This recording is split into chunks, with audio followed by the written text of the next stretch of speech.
어느 외진 고장에 뛰어난 수완을 가진 한 사람이 살았습니다. 그는 어린 시절부터 누구보다 과감한 성향과 교묘한 솜씨로 주변 여러 재산가의 곳간을 셀 수 없이 드나들었습니다. 마을에서 귀한 폐물이 사라지거나 금전이 없어졌다 하면 의례 그 사람의 소행으로 여겨졌습니다.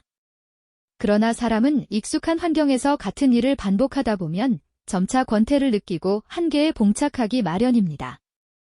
이 지역의 모든 값진 것을 이미 자신의 수중에 넣었다고 생각하자 더 이상 탐할 만한 곳이 없었습니다. 그래서 그는 어느 밤 간소하게 짐을 꾸려 미지의 땅을 향해 떠났습니다. 길을 나서 고요한 언덕에 도착하자 희미한 달빛 아래 시원한 바람이 불어왔습니다. 그때 멀리서 누군가의 존재가 느껴졌습니다. 조심스럽게 살펴보니 예상치 못하게 낯선 이가 길가에 쭈그리고 앉아불을 피우고 있는 모습이었습니다. 먼저 도착한 사람이 조용히 다가가 물었습니다. 이복에 이 길을 지나가는 이가 있었던가? 그러자 낯선 이가 가볍게 웃으며 답했습니다. 저 아래로 그림자처럼 재빨리 사라진 형체를 보았네. 장난 같기도 하고 수수께끼 같기도 한 말로 서로의 경계심을 은근히 떠보는 대화였습니다. 비슷한 배경을 가진 두 사람이 마주치자 금세 솔직한 이야기가 오갔습니다. 나는 이 지역의 모든 빈 공간을 둘러본 뒤 이제 다른 곳에서 기회를 찾아보려 이 산을 넘는 중이네. 처음 만난 사람이 말하자 낯선 이가 껄껄 웃으며 대꾸했습니다. 마침 잘 만났군. 나 역시 이 근방의 모든 벽을 넘나들었지만 단 한 곳만은 빈손으로 돌아서야 했던 저택이 있다네. 어디를 말하는가? 외딴 곳에 거주하는 막대한 재물을 소유한 여인의 집일세. 엄청난 부를 지녔지만 그 여인의 빈틈없는 지략 때문에 그 어떤 침입자도 감히 근접할 엄두를 내지 못한다 들었네. 그 말에 먼저 온 사람의 눈빛이 활기차게 빛났습니다. 풍성한 재산이라. 내 고향에서는 그리 엄청난 부자도 본 적 없는데 그 집 한번 다녀오면 평생을 부족함 없이 살 수 있겠군. 낯선 이는 고개를 끄덕이며 말했습니다. 하지만 그곳은 홀로서는 불가능해.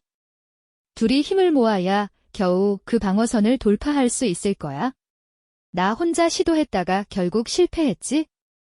어떤가 함께 힘을 합쳐 도전해 보겠는가? 그리하여 두 사람은 달빛 비치는 언덕 위에서 굳게 약속했습니다. 먼저 온 사람의 눈은 번득이는 열정으로 가득했고 낯선 이는 여유로운 표정을 지었습니다. 그날 밤 두 사람은 술 한 잔 없이도 서로의 깊은 생각을 읽을 수 있었습니다. 이번에야말로 큰 시도를 해보자는 굳은 의지가 섰습니다.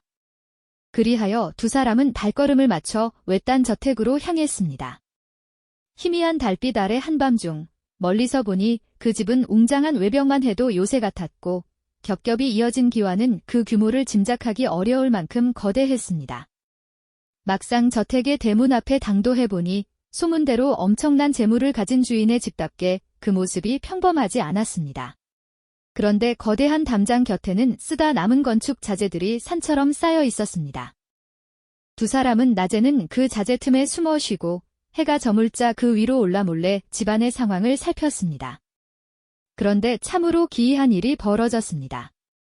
그들이 자재 위에 올라서기만 하면 맹렬한 수호견이 밤새도록 지저대는 것이 아니겠습니까? 사람의 그림자라도 얼핏 보이면 그게는 하늘이 떠나갈 듯 포효했습니다. 이봐, 이 경비견이 보통이 아니네. 낯선 이가 혀를 찾아 먼저 온 사람은 슬며시 웃으며 말했습니다. 걱정 마라. 저 동물도 지치면 소리를 내지 못하는 법. 우리는 며칠만 더 참고 기다리면 된다. 그날부터 두 사람은 자재 더미 위에서 일부러 몸을 뒤척이며 미세한 소리를 냈습니다.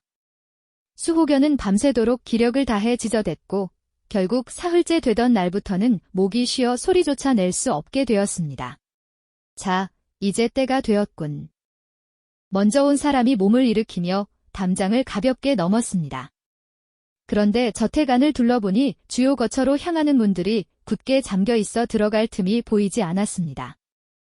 그러나 부엌 쪽으로 가보니 작은 틈이 눈에 띄었습니다. 사람이 겨우 비집고 들어갈 만한 크기였습니다. 먼저 온 사람이 눈빛을 번뜩이며 말했습니다. 내가 저 틈으로 들어가 보마. 안에서 물건을 넘기면 자네는 밖에서 받아 챙겨두게. 낯선 이는 고개를 끄덕이며 답했습니다. 좋지. 나는 바깥에서 질서정연하게 쌓아놓을 테니 자네는 안에서 충분히 챙기게. 그리하여 먼저 온 사람은 몸을 비틀어 틈 안으로 비집고 들어갔습니다. 기어서 나아가다 보니 재물을 보관하는 비밀 창고가 나타났습니다. 그 안에는 화려한 보석과 귀한 예술품들이 눈부시게 빛나고 있었습니다. 허허, 이것이야말로 평생을 탐했던 것보다 더 큰 가치가 있겠구나. 먼저 온 사람은 속으로 크게 기뻐하며 보석 하나를 틈으로 내밀었습니다. 밖에서 낯선 이가 그것을 받고 또 내밀면 다시 받고 그날 밤 두 사람은 끊임없이 넘기고 받아가며 한가득 쌓아 올렸습니다. 달빛은 점점 희미해지고 새벽이 다가오는데도 먼저 온 사람은 멈출 줄을 몰랐습니다. 낯선 이가 조용히 속삭였습니다. 이 정도면 평생을 편안하게 살 수 있겠네. 이제 충분하다. 날이 밝기 전에 이곳을 떠나야 해. 그러나 먼저 온 사람은 여전히 욕심이 남은 듯 눈이 빛났습니다. 아직 밤은 남았지 않나? 이 부자 여인의 모습이라도 한번 보고 가야겠네. 이보게, 우리는 재물만 취하고 떠나기로 약속하지 않았나. 잠시만 기다려 보시게. 밤이 깊어 저택마당은 적막했고 바람 한 줄기도 멈춘 듯 고요했습니다. 틈으로 재물을 던지던 먼저 온 사람은 이윽고 손을 멈추고는 비밀 창고의 문을 조심히 열고 한숨을 고르며 밖으로 나와 주위를 둘러보았습니다. 바로 한쪽에 고운 등불이 희미하게 새어나오는 여인의 방이었습니다. 먼저 온 사람은 천천히 발걸음을 옮겨 그 문틈을 엿보았습니다. 방 안에는 여인이 홀로 단정하게 앉아 있었습니다. 섬세한 옷차림 위로 넓은 천이 몸을 덮었지만 사내의 눈에는 그저 고아한 여인으로만 보였습니다. 재물은 다 얻었다. 이제 떠나야 한다. 허나 이런 특별한 기회가 또 올까? 사내의 마음속에 또 다른 갈망이 불길처럼 타올랐습니다. 살금살금 문을 열고 안으로 들어가려는 찰나 갑자기 나지막하고 단호한 목소리가 들려왔습니다. 누구냐? 먼저 온 사람은 순간 심장이 쿵 떨어졌습니다. 그러나 곧 아무렇지 않은 척 문을 밀고 들어서니 여인은 이미 반쯤 일어나 있었습니다. 그런데 그 눈빛은 두려움에 질린 여인의 것이 아니었습니다. 오히려 모든 상황을 꿰뚫어보는 듯한 차가운 기운이 번지고 있었지요. 여인이 낮게 을조리듯 말했습니다. 재물을 탐했으면 족할 것을 어찌하여 밤까지 넘보는가? 욕심이 과하면 명을 재촉하는 법.